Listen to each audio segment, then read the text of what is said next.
September 11th, 2001 was the day the world changed forever. In the span of just 102 minutes, 4 commercial airliners were turned into weapons of mass destruction. It began at 8:46 a.m. when American Airlines Flight 11 struck the North Tower of the World Trade Center. 17 minutes later, United Airlines Flight 175 was flown into the South Tower, broadcasted live to a world that was only just beginning to realize that this was not an accident. At 9:37 a.m., the violence reached the heart of the American military as American Airlines Flight 77 crashed into the Pentagon. And then there was United Airlines Flight 93. It was a plane destined for the US Capitol, but it never reached its target because the passengers and crew, knowing what happened in New York, chose to fight back. They sacrificed their lives in a field in Shanksville, Pennsylvania, ensuring that the death toll would go no higher. By the end of that Tuesday, 2,977 innocent lives had been taken, but the tragedy did not stop when the smoke cleared. In the 2 decades since, more than 8,000 survivors and first responders have passed away from cancers and respiratory illnesses caused by the toxic dust of Ground Zero. Tens of thousands more continue to live with those scars today.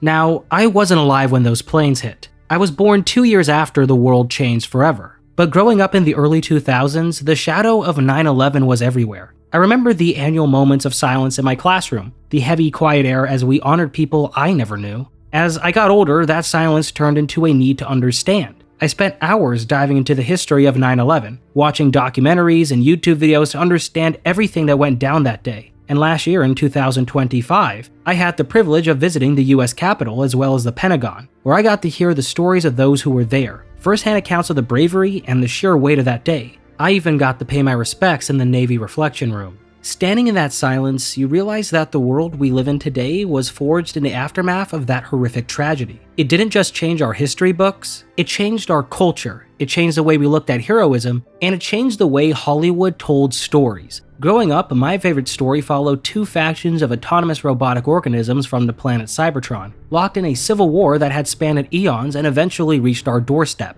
Their war, our world.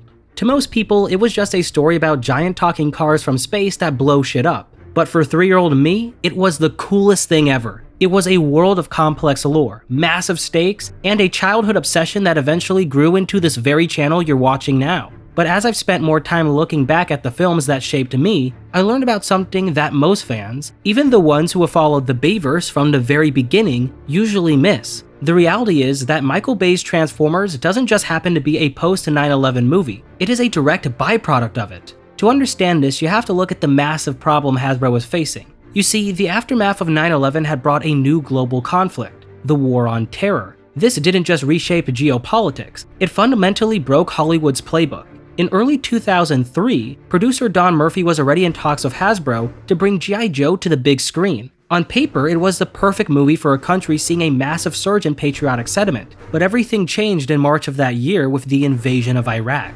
Suddenly, the reality of a real American hero felt tone-deaf and politically risky. As Murphy put it, doing a movie called G.I. Joe was probably not the smartest idea at that point.